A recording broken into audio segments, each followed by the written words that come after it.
Hi, we are the Kudos team from Pata Christian University, and we are here to tell you about our proposed solution Parvati strategy. So, the current condition of Popokal team shows various heartening news. How could it not?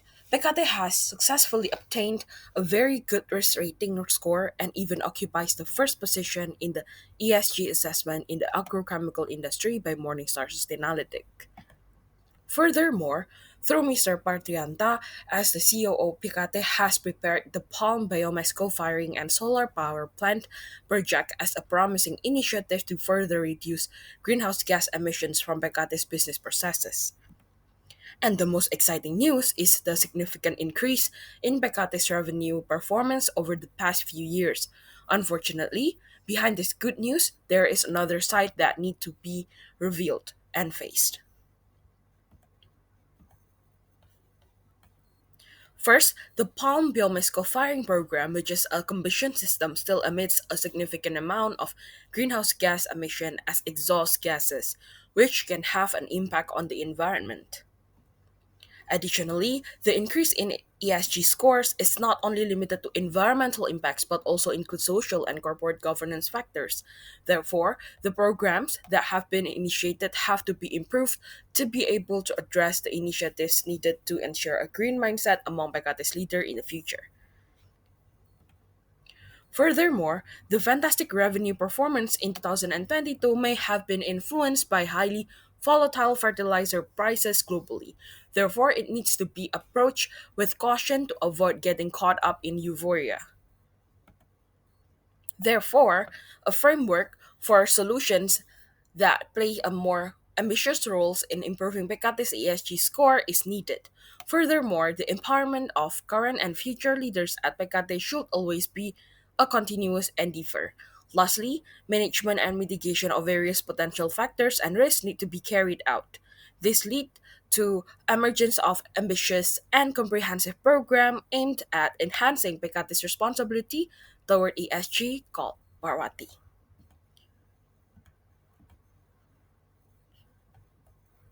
Parvati, that consists of Purgar, Wariskan, and Kini Dananti, is named after the Sanskrit goddess of power and energy. Parvati is dedicated to address concerns linked to greenhouse gas emission and promote public awareness about the importance of implementing sustainable practice both in social and governance of the company. The first one is Pugar, the renewal of Pecate's technical and internal processes.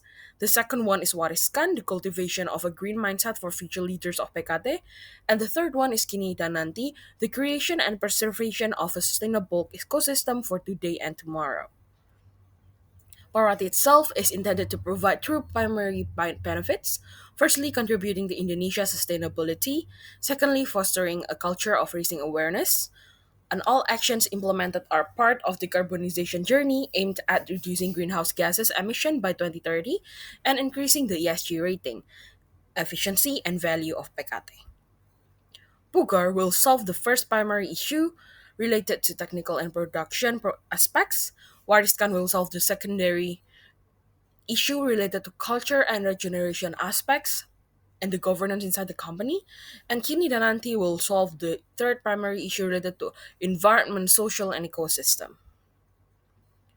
Here's a glimpse of the decarbonization journey commitment from Becate that has been going on since 2010, aiming to achieve net zero emissions scope 1 to 3 by 2060.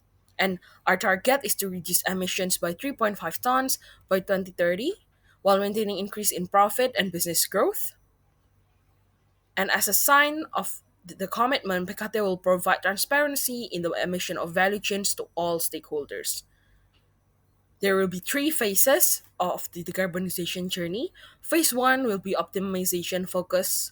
Second is electrify. Third is decarbonize with the activities that I've explained previously. So first, for the ESG concern, Bogar here will focus on two technologies. First is carbon abatement catalyst, second is green ammonia.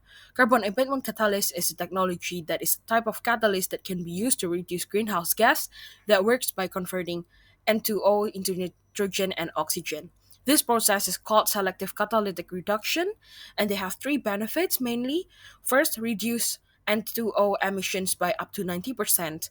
Second, improve efficiency that can lead to lower cost of production. Third is increased crop yields. While as green ammonia is produced using renewable energy as a switch of the traditional conventional ammonia right now, green green ammonia are way more sustainable because it can use renewable electricity to generate hydrogen through water electrolysis. And they have a few benefits. First, reduce greenhouse gas emission as it doesn't produce any of it. Second, can be produced by using renewable energy sources through water electrolysis. Third, scalability and can be restored and transported easily. For our suggestions here, for carbon abatement catalysts, we recommend Pecati to use nickel and lanthanum nitrate that are chosen as the main catalyst, as we refer to the journal written by Ye et al. On 2020 that this is the most common and effective reagent to be used to abate the greenhouse gas emission.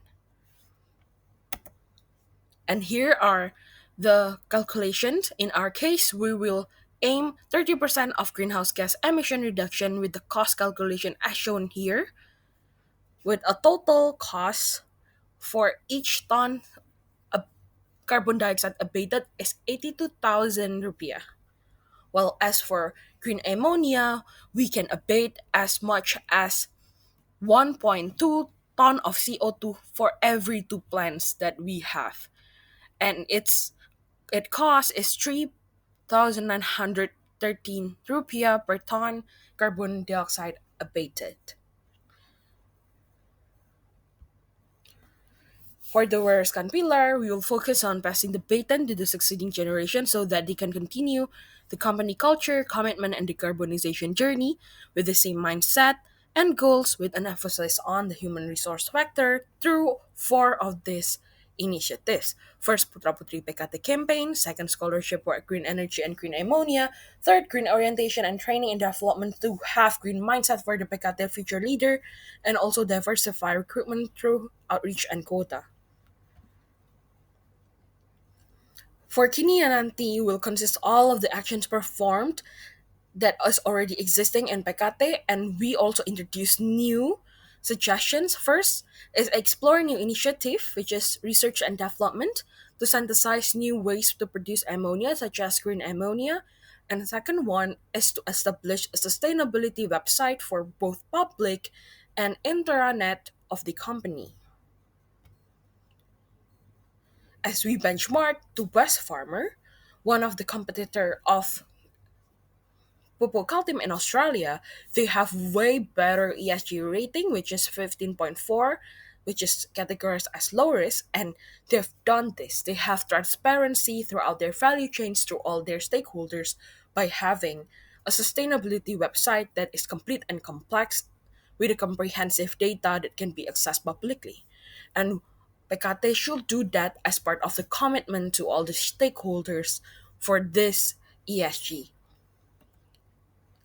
And also, we need to establish an intranet of the company, and the sustainability intranet system will serve as dashboard and day-to-day tracker so that there will be a specific designated team that will be in charge in the company who manage, plan, execute, control all the initiatives related to the ESG inside Pupuk team.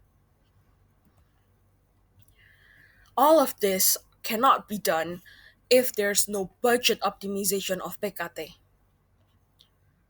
As we identify, as of 2022, Pecate only allocated 2% of its net income after dividend for their decarbonization and community development budget, while West Farmer, the top global fertilizer producer, one of them in the industry, allocated 16% of their net income after dividend. So, in order for all the initiatives to be successful, there is a need of budget optimization. To better understand the impact of the poverty program, we have analyzed three scenarios that we will elaborate on for the financial aspect. For first, scenario one, we want to execute co-firing biomass and solar power plants as a business as usual scheme The fertilizer market and Becate's performance continue to improve, and projects such as palm biomass co-firing and solar power plants worth of 1.5 trillion rupiah are implemented. Additionally, various social and environmental responsibility programs continue to be carried out, with budget increasing from year to year. The second scenario involves the implementation of program from Parwati, which include employing a carbon abatement catalyst technology and the establishment of two green ammonia plants to significantly reduce greenhouse gas emission. Additionally, various budgets are allocated for the Wariskan, Kini, and Nanti initiatives. Despite requiring a much larger investment, the amount to implement Scenario 2 is still accommodated within the proportion of 16% of Pecate's net income after dividend in the optimistic scenario. However, as previously mentioned, the optimistic assumption needs to be balanced with risk mitigation for the pessimistic scenario, and this condition can occur due to the average CAGR of the agrochemical industry being around 3.1% lower than both Pekate and Pupuk Indonesia's CAGR. Another factor is the highly volatile price fluctuations in the fertilizer industry. Fertilizer prices in 2023 has significantly dropped compared to 2022. For the pessimistic scenario, we assume a 30% decrease in revenue in 2023, followed by a steady increase of 3% each year until 2030. Similar to scenario 2, this scenario will also develop co-firing biomass and solar power plants projects and implement a carbon abatement catalyst in the first year, continued with the construction of one green ammonia plant in the fourth and fifth year to avoid putting too much financial strain on the company. Now we want to compare the benefit and cost of these three scenarios. As predicted, Scenario 2 has the highest budget, followed by Scenario 3 and Scenario 1 with the lowest expenses. On the other hand, Scenario 1 can be seen to have significantly higher greenhouse gas emission compared to Scenario 3 and 2 with values that close to half the amount of Scenario 1.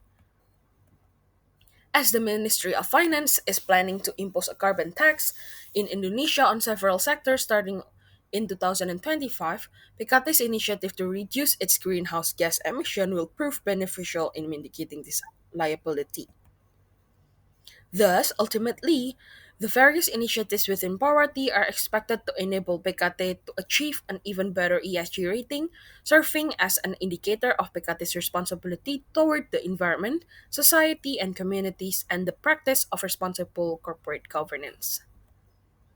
Our ESG strategy budget may not be approved by the senior management and the board of management. To mitigate this, we are considering the option of issuing green bonds when measured as a method of financing so that we are confident that we can meet our bond obligation in each period because of the bond payments are smaller than the budget and all the initiatives can also be done. That's all from us, Kudos. Thank you. Here are listed our appendix for further details. Thank you.